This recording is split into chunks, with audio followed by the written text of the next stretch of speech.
lift, airfoil, the angle of attack, double-winged model in the airflow.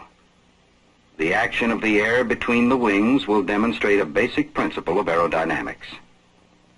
Now, by animation, let's study the airflow in greater detail. First, note that its pattern suggests it is passing through a tube-shaped device.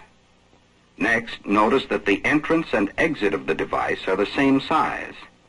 We can measure the openings and find that the ends are each 10 square inches. The middle part is squeezed, creating a throat of 5 square inches. Now, if we direct smoke lines through the device, its pattern will show that something happens to the air where it goes through the narrowed part. What we find is that when the airspeed is 100 miles an hour at the entrance of the device, it is also 100 miles an hour at the exit. Yet at the same time, the speed at the narrow part is considerably higher. It can easily be understood, therefore, that the air increases in speed as it passes through the smaller opening.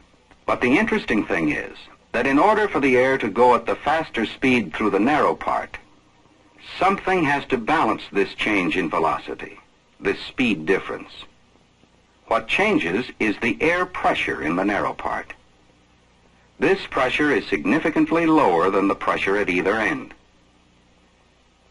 But what does this have to do with flying? If we cut the model in half, we would have a profile similar to an aircraft wing section, called an airfoil.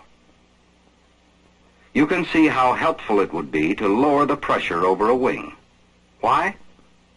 So that the comparatively higher pressure under the wing would push or lift it into the area of lower pressure above the wing. That's part of how an airplane flies. Some of today's wings have what is called a symmetrical airfoil, with the same curvature on both sides. In level flight, this design will tend to equalize the pressure on the top and bottom of the airfoil. But watch what happens to the airflow when we incline the airfoil a few degrees. We have caused a low pressure on top of the wing. This creates a pressure difference between the top and bottom, giving us lift.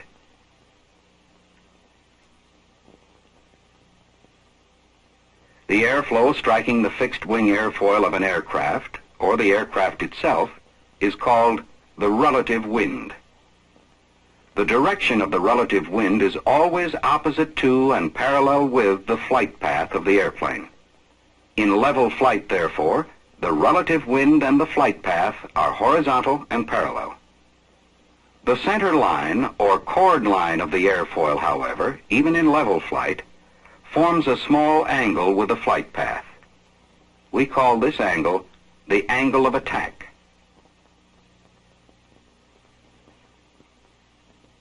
We have given it the symbol alpha.